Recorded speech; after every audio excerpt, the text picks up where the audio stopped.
किसान रामू की अनोखी कोशिश। छोटे से गांव सोनपुर में रामू नाम का एक मेहनती किसान रहता था। उसकी पहचान ईमानदारी और मेहनत से थी। इस साल उसने अपनी फसल के लिए कड़ी मेहनत की थी, लेकिन एक समस्या आ गई। बारिश नहीं हो रही थी। गांव के लोग निराश थे। कुछ किसानों ने कहा, अब तो कुछ नहीं हो सकता, खेत सूख रहे हैं, फसल बर्बाद हो जाएगी। लेकिन रामू चुपचाप अपने खेत को देखता रहा। उसकी आंखों में चिंता तो थी, लेकिन साथ ही एक दृढ़ निश्चय भी था। अगली सुबह रामू कुछ औजार लेकर खेत की तरफ गया। गांव वाले सोचने लगे, यह क्या करने जा रहा है। कुछ बच्चे भी दौड़कर उसके पीछे गए। रामू ने जमीन को कुरेदना शुरू किया। एक बुजुर्ग ने टोका, अरे रामू, क्या कर रहे हो, पानी तो है ही नहीं। लेकिन रामू बिना रुके खुदाई करता रहा। धीरे धीरे खेत के बीचों बीच एक छोटा सा गड्ढा बन गया।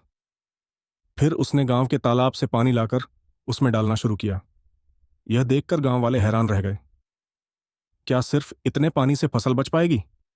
कुछ दिन बीते और हैरानी की बात हुई। रामू के खेत में नमी बनी रही। उसके पौधे सूखने के बजाय धीरे धीरे हरे होने लगे। गांव वाले अचंभे में थे। फिर एक दिन आकाश में बादल छा गए। सबकी आंखें उम्मीद से चमक उठीं और फिर मूसलाधार बारिश हुई। रामू की मेहनत सफल हुई।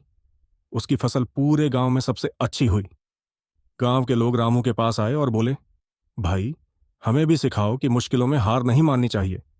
रामू मुस्कुराया और बोला, जो मेहनत करता है किस्मत भी उसी का साथ देती है।